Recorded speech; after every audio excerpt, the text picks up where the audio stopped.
21-year-old man walks across a tarmac in New Orleans. He's wearing a Pan Am pilot's uniform, for gold stripes on each sleeve. A flight crew waves him through security without a second glance. He is not a pilot. He has never flown a plane in his life. He is about to deadhead, ride in the cockpit jump seat on a flight to Miami. No ID check, no background check, just a uniform, a fake employee badge, and the kind of confidence that makes people stop asking questions. By the time anyone in the airline industry realized what was happening, this one man had posed as an airline pilot, a doctor, a lawyer, and a college professor, and cashed nearly $2.5 million in fraudulent checks across 26 countries. He was 19 years old when he started. This is the story of Frank Abagnale. And by the end of this video, you'll understand exactly why it worked and why the story he told the world may itself be one final con. Frank William Abagnale Jr. is, by his own account, the most successful imposter in American history. His story became a best-selling memoir in 1980 and a Steven Spielberg film in 2002, Catch Me If You Can, starring Leonardo DiCaprio. Here's the outline of what he claims happened. Between the ages of 16 and 21, Abagnale forged his way into 4 different professional identities. He says he flew as a Pan Am co-pilot on more than 250 flights without ever touching a set of controls. He says he posed as a pediatric supervisor at a Georgia hospital for nearly a year. He says he faked a Harvard law degree and passed a Louisiana bar exam.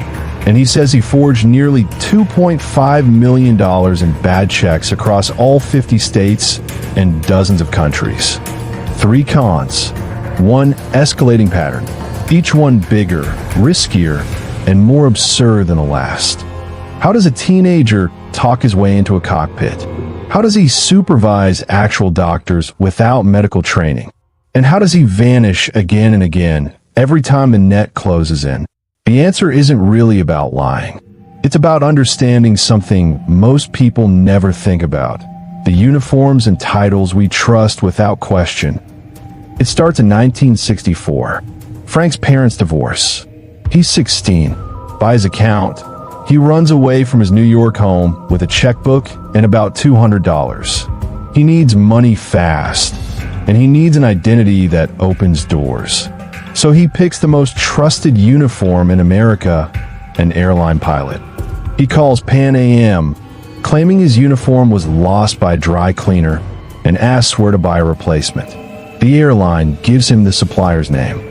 He forges a fake employee ID using a Pan Am logo. He peels off a toy model airplane. That's it. That's the entire technology behind the disguise. With the uniform on, something remarkable happens. Airport staff stop seeing a teenager. They see a captain. Security guards salute. Flight crews offer him free meals. Hotels give him crew rate rooms. He deadheads on jump seats across the country, and he claims around the world without ever sitting at the controls. This is authority bias in its purest form.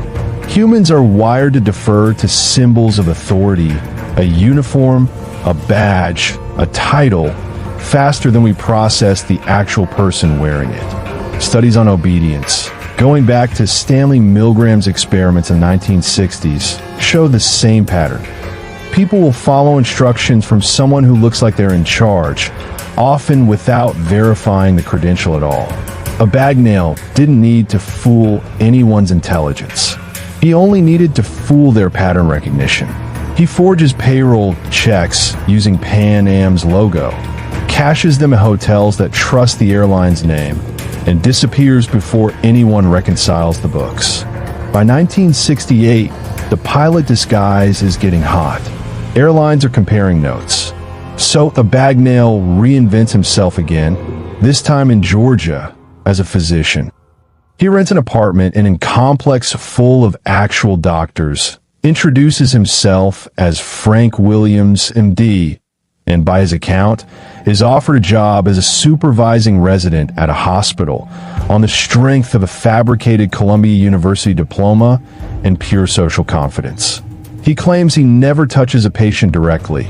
Instead, he delegates every task to real doctors and nurses under him, learning medical terminology just fast enough to sound credible in meetings. This is social proof combined with in-group trust. Once he's living among doctors, dressing like a doctor, and talking like a doctor, everyone around him assumes someone else already verified his credentials. Nobody wants to be the person who asks a colleague, "Wait, are you actually a doctor?" It feels rude. It breaks social protocol. Abagnale exploited the simple fact that institutions often trust proximity as if it were proof. He says he lasted almost a year before the fear of a real emergency, a sick infant he couldn't actually help, pushed him to quietly resign and move on. Next, by his telling, Louisiana.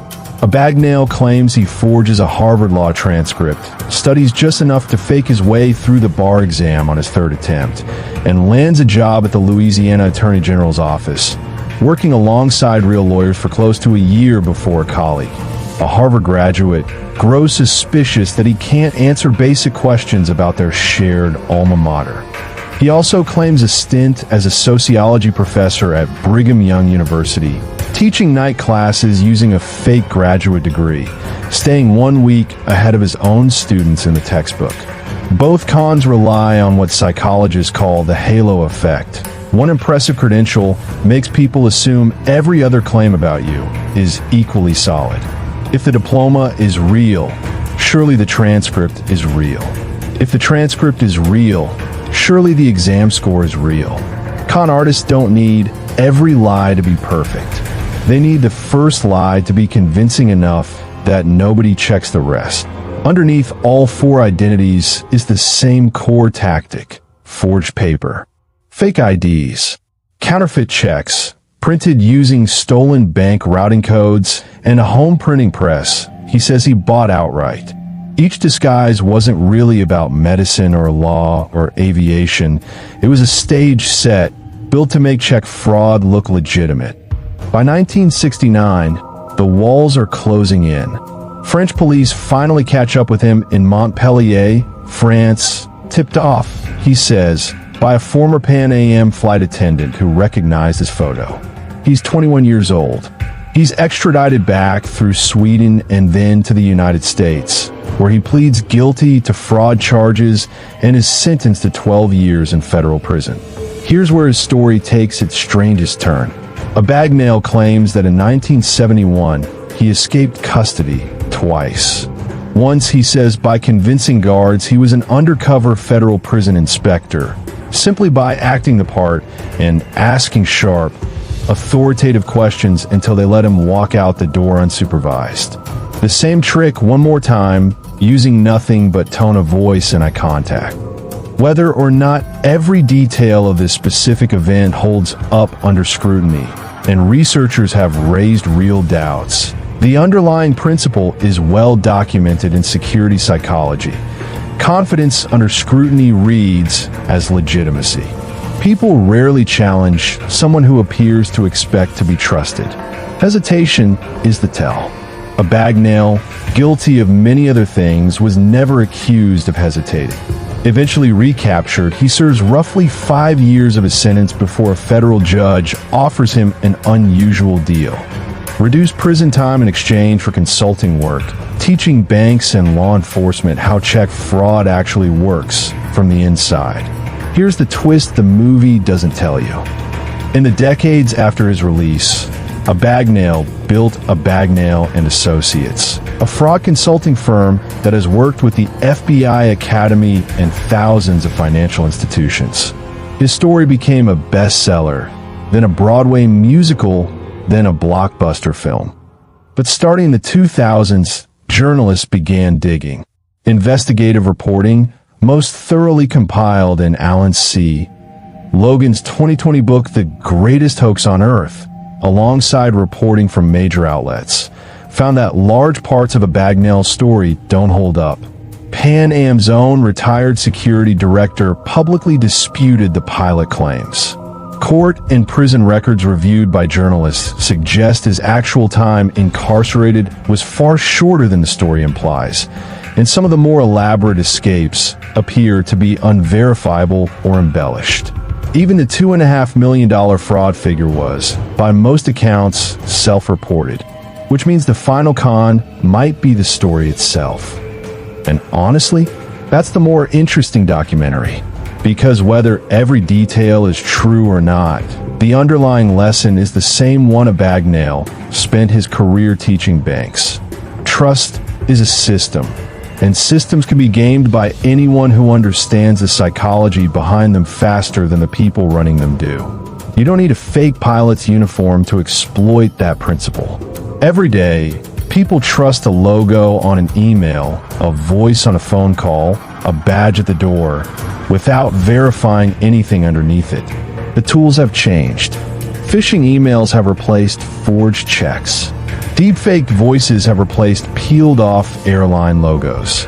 The psychology hasn't moved an inch. So here's the question. Of the identities he claimed, the pilot, the doctor, the lawyer, or the professor, which one surprised you the most? And do you think the real con was the story Abagnale told the world? Drop your answer in the comments. I read everyone. And if you want the next imposter story, hit subscribe because this rabbit hole goes a lot deeper than one man in a stolen uniform.